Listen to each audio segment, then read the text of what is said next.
দশকের পর দশক ধরে ইরান নামটি আমরা বারবার শুনে আসছি। সংবাদপত্র, টেলিভিশন কিংবা সোশ্যাল মিডিয়া সব জায়গাতেই এই দেশের নাম উঠে আসে। কিন্তু বেশিরভাগ সময় এই নামের পাশে থাকে কিছু ভারী শব্দ, যেমন নিষেধাজ্ঞা, সংঘাত, যুদ্ধ কিংবা পারমাণবিক উত্তেজনা। এই কারণে অনেক মানুষের মনে ইরান সম্পর্কে একটি নির্দিষ্ট ধারণা তৈরি হয়েছে। অনেকেই ভাবেন এটি শুধু একটি বিপজ্জনক এবং অস্থির দেশ। কিন্তু প্রশ্নটা হলো, বাস্তবতা কি সত্যি এমন? অবাক করার মতো বিষয় হলো, এইসব ধারণার মাঝে প্রতি বছর হাজার হাজার মানুষ ইরান ভ্রমণ করতে যায়। তারা এমন এক দেশে পৌঁছায় যা খবরের শিরোনামের সাথে পুরোপুরি মেলে না। তারা দেখে সূর্যের আলোয় ঝলমল করছে নীলাভ টাইসের মসজিদ। তারা হাঁটে প্রাচীন বাজারে, যেখানে শত শত বছর ধরে মানুষের কোলাহল চলছে। তারা দেখে মরুভূমির মাঝখানে দাঁড়িয়ে আছে হাজার বছরের পুরনো সভ্যতার ধ্বংসাবশেষ। এই অভিজ্ঞতা একেবারেই আলাদা। তাহলে আসলে ইরান কেমন? ইরান একটি বিশাল দেশ। এর আয়তন প্রায় 16.5 লক্ষ বর্গ কিলোমিটার। এটি শুধু মধ্যপ্রাচ্যের অন্যতম বড় দেশই নয়, বরং পৃথিবীর একটি অত্যন্ত গুরুত্বপূর্ণ জায়গায় অবস্থিত। এর দক্ষিণে রয়েছে হরমুজ প্রণালী, একটি সরু জলপথ, কিন্তু এর গুরুত্ব অপরিসীম। প্রতিদিন বিশ্বের প্রায় 1/5 তেল এই পথ দিয়ে পরিবহন হয়। এটা বোঝার জন্য বড় কোনো বিশ্লেষণ দরকার নেই। এই একটি জায়গায় ইরানকে বিশ্বের নজরে রাখার জন্য যথেষ্ট। কিন্তু ইরানকে শুধু রাজনীতি দিয়ে বিচার করলে অনেক কিছুই অজানা থেকে যায়। এই দেশের ভেতরে রয়েছে অবিশ্বাস্য প্রাকৃতিক বৈচিত্র্য। উত্তরের দিকে গেলে এখানে দেখতে পাওয়া যায় ঘন সবুজ বনভূমি। সেখানে বৃষ্টি হয়, আর্দ্র বাতাস আর পরিবেশ অনেকটা ভিন্ন। কিন্তু একটু দক্ষিণে এগুলেই সেই দৃশ্য পুরো বদলে যায়। বিশাল মরুভূমি, যেখানে বৃষ্টি প্রায় নেই বললেই চলে। আবার পাহাড়ি অঞ্চলে গেলে দেখা যায় তুষারে ঢাকা চূড়া। একই দেশের মধ্যে এমন পরিবর্তন সত্যি অবাক করার মতো। এই বৈচিত্র্য শুধু চোখের জন্য সুন্দর নয়, এটি ইরানের মানুষের জীবনকেও প্রভাবিত করে। এর নিচে রয়েছে বিশাল তেল ও গ্যাসের ভান্ডার, যা ইরানকে বৈশ্বিক জ্বালানি অর্থনৈতিক একটি গুরুত্বপূর্ণ অংশ করে তুলেছে। কিন্তু এই দেশের গল্প শুধু তেল বা রাজনীতির মধ্যে সীমাবদ্ধ নয়। এর চেয়েও গভীর একটি ইতিহাস এখানে লুকিয়ে আছে। কারণ আধুনিক পৃথিবীর অনেক আগেই এই অঞ্চল ছিল প্রাচীন পারস্যের কেন্দ্র।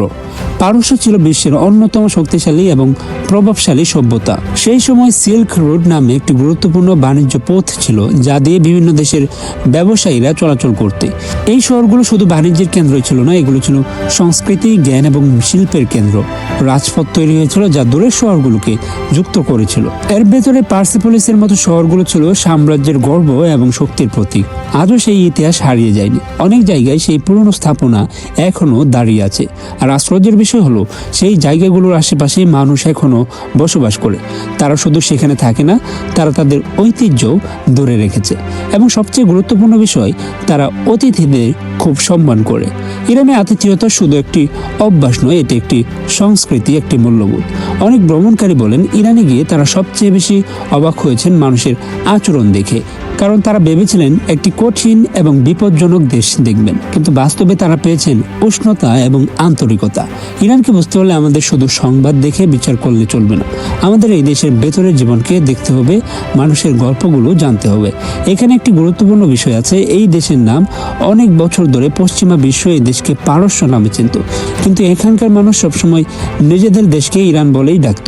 ইরান শব্দটি এসেছে একটি প্রাচীন শব্দ থেকে, যার অর্থ আর্যদের ভূমি।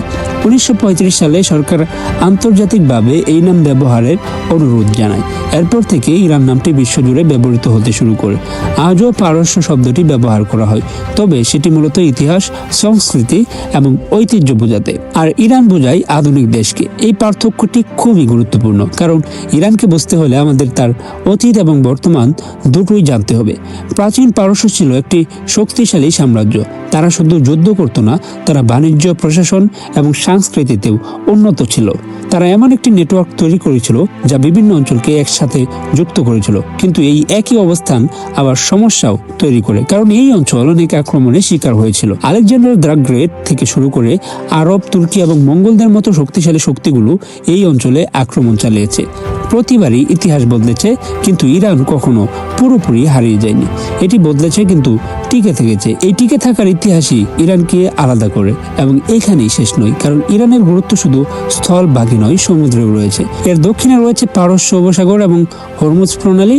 এই জলপথ আজও বিশ্বের অন্যতম গুরুত্বপূর্ণ বাণিজ্য পথ। এখান দিয়ে প্রতিদিন বিপুল পরিমাণ তেল পরিবহন হয়।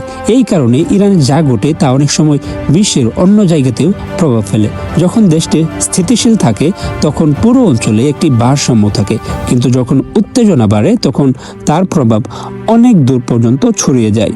20 শতকের দিকে ইরানের ইতিহাসে এক বিশাল পরিবর্তন দেখা যায়। 1979 সালে দেশে একটি বড় বিপ্লব ঘটে। এই বিপ্লব শুধু সরকারের পরিবর্তনই আনেনি, এটি পুরো দেশের রাজনৈতিক এবং সামাজিক কাঠামোকেও বদলে দেয়। নতুন একটি অধ্যায় শুরু হয়, কিন্তু এই পরিবর্তনের পরেও পরিস্থিতি শান্ত হয়নি। 1980 সালে প্রতিবেশী দেশ ইরানের উপর আক্রমণ চালায়। শুরু হয় একটি দীর্ঘ এবং ভয়াবহ যুদ্ধ, ইরান ইরাক যুদ্ধ। এই যুদ্ধ প্রায় 8 বছর ধরে চলে। এই সময়ের মধ্যে লাখ লাখ মানুষ প্রাণ হারায়, অসংখ্য শহর ধ্বংস হয়ে যায়, পরিবারগুলো ভেঙে যায়, আর পুরো অঞ্চলের রাজনীতিতে বড় পরিবর্তন আসে।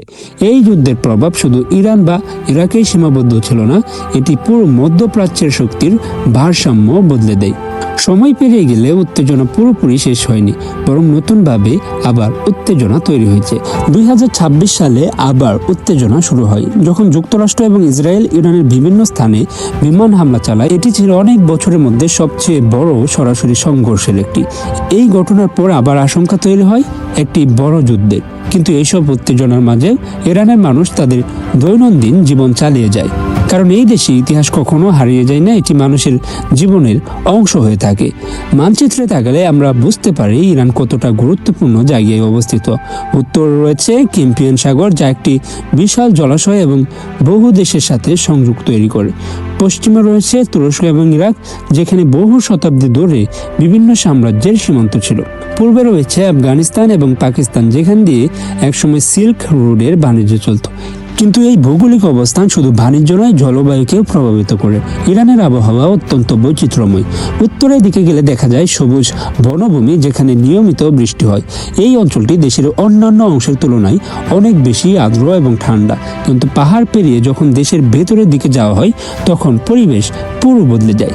বিশাল শুষ্ক ভূমি, মরুভূমি, যেখানে বৃষ্টি খুবই কম। কিছু কিছু এলাকায় বছরে 100 মিলিমিটারও কম বৃষ্টি হয়। গ্রীষ্মকালে তাপমাত্রা 40 ডিগ্রি সেলসিয়াসের বেশি হয়ে যায়, আর শীতকালে পাহাড়ি অঞ্চলে তাপমাত্রা হিমাঙ্কের নিচে নেমে যেতে পারে। উত্তরের দিকে রয়েছে আল বুরজ পর্বতমালা। এই পর্বতমালার মধ্যে রয়েছে দামাবান্দ পর্বত, এশিয়ার সবচেয়ে উঁচু আগ্নেয়গিরি। এই পর্বতটি শুধু একটি পাহাড় নয়, এটি ইরানের একটি প্রতীক। এর পাশে রয়েছে হিরকানিয়ান বন, যা লাখ লাখ বছর ধরে টিকে আছে। এই বনভূমিতে রয়েছে নানা ধরনের প্রাণী, যেমন নেকড়ে, ভালুক এবং পারস্য চিতাবাঘ।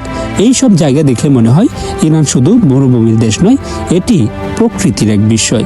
ইরানের ভেতরে এমন কিছু গ্রাম রয়েছে যা একেবারেই আলাদা।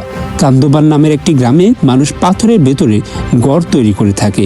এই ঘরগুলো গরমে ঠান্ডা থাকে এবং শীতে গরম থাকে, একটি প্রাকৃতিক ব্যবস্থা।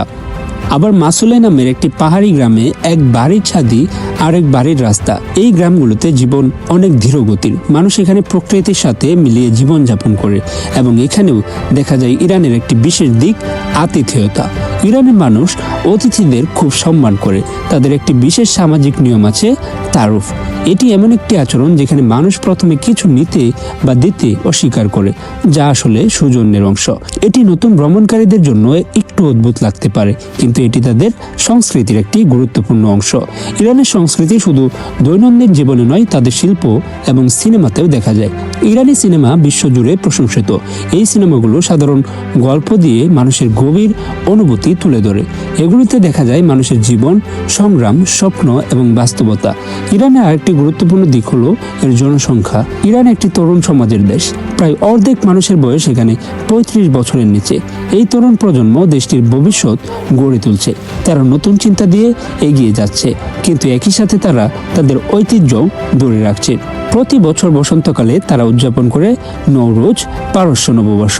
এই উৎসবের ইতিহাস 3000 বছরেরও বেশি পুরনো। এই সময় মানুষ তাদের ঘর পরিষ্কার করে এবং পরিবার একসাথে সময় কাটায়। এটি শুধু একটি উৎসব নয়, এটি একটি নতুন শুরু। ইরানের শিল্পকলা বিশ্বজুড়ে বিখ্যাত, বিশেষ করে পারস্য কার্পেট। এই কার্পেটগুলো হাতে তৈরি হয়। প্রতিটি কার্পেটে থাকে সূক্ষ্ম নকশা এবং একটি ইতিহাস। কখনো সেই নকশায় দেখা যায় প্রকৃতি, কখনো সংস্কৃতি, আবার কখনো প্রতীকী অর্থ। ইরানের প্রাকৃতিক সৌন্দর্যের মধ্যে রয়েছে কিছু অসাধারণ জায়গা। হরমুজ দ্বীপে রয়েছে রঙিন পাহাড়, যেখানে লাল, হলুদ, কমলা রঙের মাটি দেখা যায়। কেশন দ্বীপে রয়েছে এমন পাথরের গঠন যা দেখতে অন্য গ্রহের মতো লাগে। এই জায়গাগুলো প্রকৃতির এক অনন্য সৃষ্টি। এখন আমরা আসি ইরানের রাজধানী তেহরানে। এটি একটি বড়, ব্যস্ত এবং আধুনিক শহর। এখানে আধুনিকতা এবং ইতিহাস একসাথে দেখা যায়। মিলাদ টাওয়ার আধুনিক ইরানের প্রতীক। এটি শহরের আকাশ ছোঁয়া একটি স্থাপনা। অন্যদিকে আজাদি টাওয়ার দেশের ইতিহাস এবং ঐতিহ্যের প্রতীক। এরপর রয়েছে কাশান শহর। এটি একটি পুরনো শহর, যেখানে মরুভূমির মাঝেও সুন্দর স্থাপত্য দেখা যায়। এখানে রয়েছে ঐতিহ্যবাহী বাড়ি, সরু গলি এবং শান্ত পরিবেশ। সবশেষে একটি গুরুত্বপূর্ণ বিষয়, ধর্ম। ইরানের বেশিরভাগ মানুষ শিয়া মুসলিম। তাদের ধর্মীয় বিশ্বাস তাদের জীবন, সমাজ এবং সংস্কৃতিকে গভীরভাবে প্রভাবিত করে। মসজিদ থেকে আজানের ধ্বনি শোনা যায়, মানুষ ধর্মীয় উৎসব পালন করে। সব মিলিয়ে ইরান শুধু একটি দেশ নয়, এটি একটি ইতিহাস, একটি সংস্কৃতি এবং একটি জীবন্ত গল্প। এটি এমন একটি জায়গা যা অনেক সময় ভুলভাবে বোঝা হয়, কিন্তু যখন এটি কেউ কাছ থেকে দেখে তখন বোঝে এটি শুধু সংঘাতের দেশ নয়, এটি মানুষের, ঐতিহ্যের এবং হাজার বছরের টিকে থাকার ইতিহাস।